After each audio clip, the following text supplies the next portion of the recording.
Within recent years, it's almost customary for most games to have some sort of multiplayer feature intertwined within the contents of the game. Some games like Call of Duty and Battlefield are expected to have multiplayer in them, as both have had multiplayer for years. But games like Far Cry, BioShock, and Dead Space all had multiplayer too. You may not have even known about them, as they were only in about one entry in the series, then dropped as the developers focused more on the story side of the game rather than long-term multiplayer. But they did exist for quite some time. Plus, these modes weren't exactly well received by the general public, as much as I want to disagree with that statement, as I still believe Far Cry 3 multiplayer was criminally underrated, and I'll hold that stance till the day I die. Regardless, Assassin's Creed is just like these three past games we briefly mentioned, a game series with a brief multiplayer introduction, then it disappears a couple entries later with no expected return. But I think Assassin's Creed has the ability to continue its multiplayer in some fashion because of the uniqueness of the series. So what exactly happened to Assassin's Creed multiplayer anyway, and what does the future of the game look like? Let's find out. So Assassin's Creed is a 13-year franchise, going back as far as 2007 with the first release of Assassin's Creed 1, with its newest introduction, AC Valhalla, in 2020. Within that time frame, Ubisoft would make 12 main entries, which are not counting its spin-off console platformers and mobile games. Case in point, there's a lot of games within the franchise, but only 5 of these had multiplayer features. 4 had legitimate PvP gameplay, that being Brotherhood, Revelations, AC3, and Black Flag, with Unity being the outlier of the 5, as while it doesn't have a traditional PvP multiplayer experience, it does have cooperative play. Black Flag released back in 2013, with Unity releasing a year later in 2014, so it's been around 7 to 8 years since Assassin's Creed had a multiplayer game mode of some kind. The series in recent years went under many dramatic changes, shifting to a more RPG style of play, but neither of these 3 games have multiplayer in them, with the exception of Valhalla, which does allow you to recruit other players, character-made Vikings, into your army, but I wouldn't really call that multiplayer, more of an online feature. For a semi-long explanation of Assassin's Creed multiplayer, it's divided into solo and team modes, that being Deathmatch, Wanted, and Assassinate, as well as Artifact, Assault, Manhunt, and Domination. Deathmatch, Wanted, and Assassinate have small details to differentiate them from their other counterparts, but the core concept is the same, a free-for-all game mode where you pursue the other players while other players pursue you. They differ in some ways, like Wanted giving you the targets outright, whereas Assassinate you have to find them yourself. The actual gameplay is similar to the respective game's combat systems, minus of course the common sword fighting you may see in single player. You can only kill the person you are pursuing and only stun the person targeting you, all within 10-minute games. The team game modes have more variety between them, with Artifact Assault being your typical capture the flag game mode, and Manhunt being a 4v4 team version of Wanted, with one team attacking and the other hiding, who then switch after the round is up. While it may be the generic game modes you would expect in any multiplayer game, it's because of the mechanics of the game that make them interesting again. Playing capture the flag in typical FPS games is nothing new and slightly changed due to the mechanics of that game. Call of Duty and Halo capture the flag are similar in some ways, but at its core both games are just first-person shooters. Of course there's many differences between them, but you get my point. Assassin's Creed has stealth and parkour mechanics that make it feel refreshing again. Now having to watch rooftops or groups of people for the enemy, or on the other side of the coin, waiting until the right moment to take the artifact, as someone could be sneaking in the objective waiting. After the game you get XP, which can increase your level. This comes with the game's rewards that branch anywhere from cosmetics to in-game abilities. There is a load of customization in the game, as there is a base cast of 15 characters, all with separate cosmetics to unlock, as even though the colors may be the same between 2 characters, they're unlocked at different times depending on who you play. Each character has a costume, 3 gear pieces, a color dye, and a relic to wear on your character, and that's just the style tab, as there's the separate head, moves, and weapons tab, all with their respective subcategories, meaning there is a plethora of cosmetics with the likelihood that yours won't look the same as other people's. But because of the nature of the game modes, there is a permanent single pick on all game modes, so sometimes somebody may take your preferred assassin, which means having a backup character, so it's going to cost you a lot of credits to make multiple characters. Some may see this as a scummy way to increase profits, but it makes sense with the way the game modes are played, plus other games have done the system before with not too much backlash from it. Besides the cosmetics are the actual in-game abilities that can range anywhere from changing your disguise to outright murdering anyone near you without even giving them a chance to retaliate. A typical loadout consists of 2 abilities, 1 ranged weapon, 2 perks, and a kill or loss streak. With the 15 abilities, 5 ranged weapons, 13 perks, and 12 bonuses, you can mix and match to fit the game mode or preferred playstyle, whether it's using a poison dart from afar or stunning pursuers in close quarters. After surpassing another level requirement, you can craft these abilities, which enhances certain points of the ability itself, like increased duration or how much of that equipment you can store on you, making it even more effective. After the game also comes Abstergo credits. These are unlocked by playing games, with its alternative alternative being EC or your Dito credits, which is bought using real money. Abstergo credits are your typical in-game credits you'd see in any other video game. They unlock all the items in the game, but EC can allow you to buy most things that otherwise would be too expensive with Abstergo credits, and also allow you to bypass the level restriction on any item you see, as you usually have to level up to unlock it, then purchase it with the credits. This is an oversimplification of the Assassin's Creed multiplayer in its most basic format, but what amplifies the experience of multiplayer are those mechanics of the game we previously discussed, the parkour and the stealth that is present in single player. In single player, you are a unique player in the game's world. You're able to hide in hay or blend in with the crowd as you see fit. You normally don't have to worry about if people beneath you can see you, as the game usually isn't programmed to allow that, or vice versa, there isn't assassins hiding up in the rafters waiting to pounce on you. But in multiplayer there is, and I've always felt that to be a strong suit of the franchise's multiplayer. Just using the basic mechanics of the game with no weird tactics or quirks makes it feel fresh.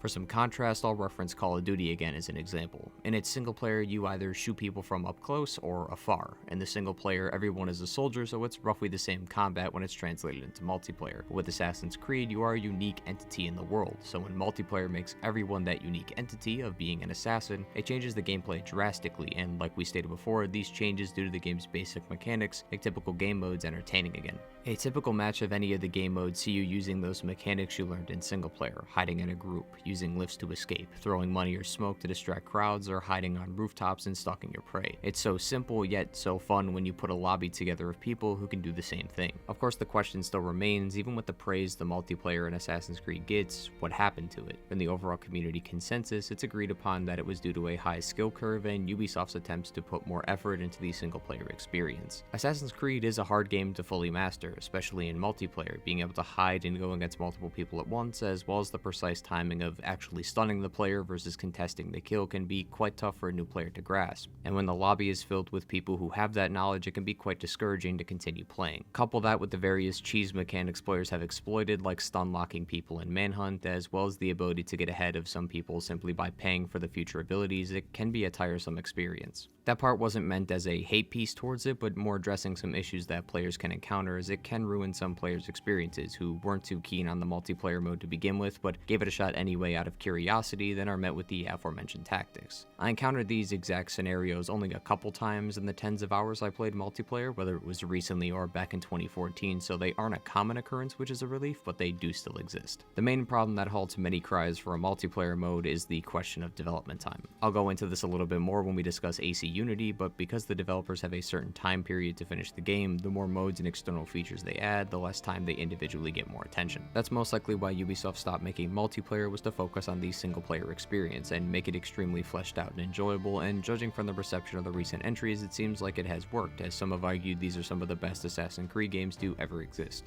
If multiplayer isn't your thing, however, AC Unity is the only current game so far with cooperative play. It applies the details we talked about before, but instead of multiple assassins fighting each other, it's multiple assassins teaming up together, making large-scale fights not an outnumbered match, but makes them more even. AC Unity actually makes the assassins feel like a group. Too many instances in the main story, it's the main character who is a part of the assassins going up against countless Templar leaders alone, or with the occasional help of a side character who is only aligned with them and not actually fighting with them. Unity's co-op actually makes it seem like there are other assassins in the organization and not just you. Unity's cooperative missions are weaved into the story, as there are people in the different districts throughout the game that provide the player with co-op missions, but anything you use in single player can be transferred into co-op, like outfits, weapons, and abilities, so nothing is lost by doing this. With multiplayer in the previous titles, all the content was earned for that mode. All the outfits, abilities, credits, etc. were all for multiplayer, but with the co-op in Unity, you can progress your character using these co-op missions. The co-op missions clearly had lots of effort put into them, as these aren't just simple assassination missions, but multi-step cooperative missions with a unique end goal in mind. For an example, let's look at one of the better co-op missions in the game, the tournament. Upon starting the mission, we're presented with a unique cutscene showcasing our target and the small story behind it. For this mission, our target is General Marcour, who is responsible for slaughtering people all across France. Because of these actions, he's heavily loved by the Templars. Marcour and his close allies were conspiring a coup to end the revolution faster, but one of our associates, Alexandre Dumas, has blended in with the group and supplied us with this information. Marcour is using the upcoming tournament so he can select more warriors for the coup.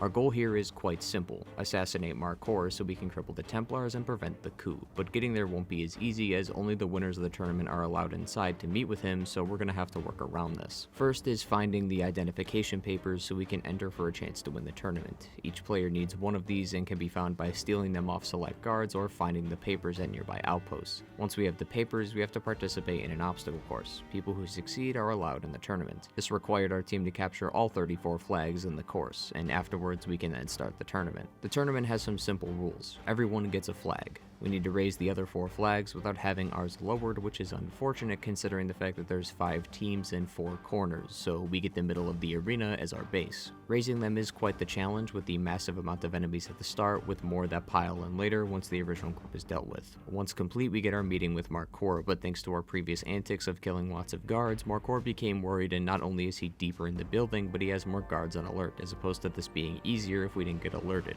This adds small layers of depth to the quest. We kill the conspirators, kill Marcor, and leave, ending the mission. This is one of the many unique quests in the game, and some have more or less in-depth mechanics than the mission we just discussed, but one of the benefits of these missions is unique items only acquired by completing these missions, as well as the ability to do these solo. Now obviously not every one of them is going to be a walk in the park. For instance, collecting all 34 flags in the obstacle course solo would be a large pain, but it's not impossible to do so. But considering how many co-op missions there are compared to how many that would be hard to complete solo, it's quite possible you could do almost all of them. The problem this brings though is a lack of increased depth and difficulty. Most if not all the missions have a system in place where if you are undetected all the way through, you can earn more bonus rewards, but it's not a requirement. In a mission where you're supposed to sneak into a building, grab a key, steal a notebook, and rescue someone, you can go loud throughout the entire way through and get it done just as well if not faster than sneaking around. Besides not getting the extra rewards, there is the occasional gameplay change like in the tournament mission we discussed, but most times it's a slap on the wrist via a quote from one of the NPCs, which is practically nothing. As you can see from the gameplay, we were supposed to assassinate Marcor, with the game assuming we would at least attempt stealth, but that didn't happen as we all walked in through a window, smoked the room, killed everyone, and left immediately. I do understand why this is the case though, as having a fail condition like being detected in a mission would make that almost uncompletable in a public game with no communications. But with the way the systems in the most recent games are, I don't think they need to worry about these unfortunate scenarios. In the newer entries in the series, they haven't done away with stealth exactly, but it's definitely taken a backseat compared to its predecessors, going for a more RPG feel of a game as opposed to a stealth game. Because of the emphasis on RPG elements like rarity and power systems, Ubisoft has an excellent cooperative experience on its hands in the form of cooperative missions like in Unity with Valhalla's mechanics, or just straight up cooperative dungeons like raids with other players. It's a very typical idea that most games have adopted, but it can work as long as they put the time into it. One obvious issue of having a co-op or multiplayer mode is less time on the single player experience, making both not as good as they could be. But assuming they either have a dedicated team to work on the multiplayer or only one team working on both but are given enough development time to flesh out both experiences, it could be an excellent time waster for players who want to play more Assassin's Creed but don't want to start new playthroughs as they may find it boring or repetitive. Many companies have taken this approach and succeeded, but with the addition of a separate company or team, that means more employees and more money being spent by Ubisoft to fund the team, so it's definitely a double-edged sword. There was an interview with Chief Creative Officer on Assassin's Creed who talked about wanting multiplayer back in the franchise and said that with the current modern technology, they could have 100 players in the game at one time, assuming of course they remove the NPCs, as that would be quite the performance hit. Who knows how far this development idea has gone, as this article was published around 2018 before Odyssey's release, so it probably won't be for a long time until we see another multiplayer or co-op feature return again. As we wind down to the outro of the video, let me know your thoughts on the video as a whole. Do you still play Assassin's Creed? Was the multiplayer or co-op fun to you? Do you also want it back? Anything like that, feel free to share it in the comments down below. As usual with this stuff, like the video if you enjoyed, and subscribe for more analysis and discussion videos on video games in the near future. I got plans to release another one in the coming weeks about another Ubisoft series that was also casually name dropped at the beginning of this video.